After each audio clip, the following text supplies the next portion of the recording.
A bracket order is essentially 3 orders bundled into one.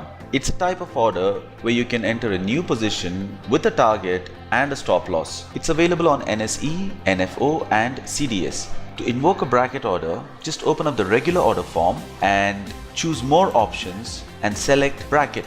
Here you can modify your quantity and price. All bracket orders are limit orders, so if you want to make it a market order, just enter a price higher or lower than the current price depending on whether you're going long or short. Since I'm going short, I'm going to make this 1084.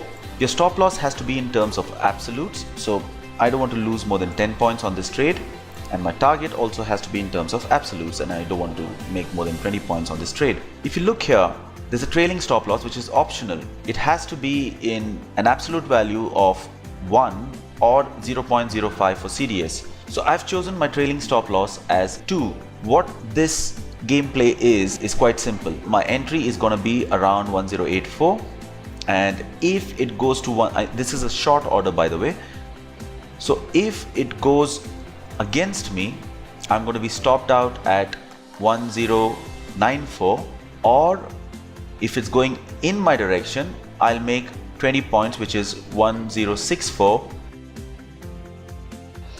And the trailing stop loss, what this will do is, so from 1084, if it goes to 1082, my trailing stop loss will have changed my stop loss from 1094 to 1092.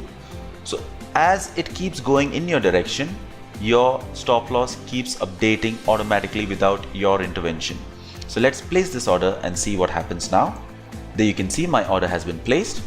If I look at the order book, I have so many orders here.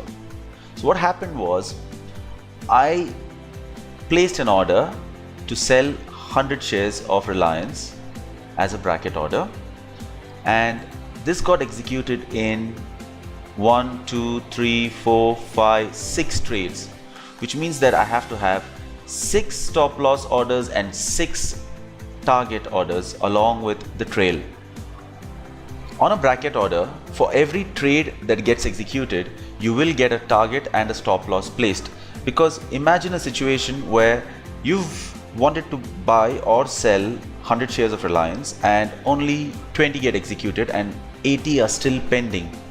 In such a case, would you not want a stop loss and a target for the 20 which have already been executed?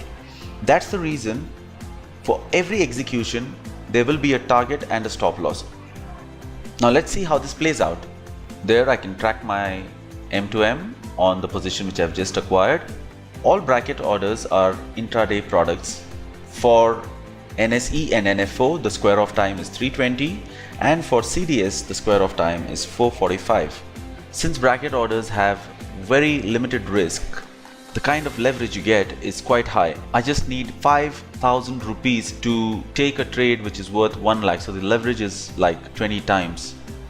Since my order for 100 shares got executed in multiple trades, if I want to modify this stop loss or target, I'll have to do it individually. And if you exit any one of them, the other one gets cancelled.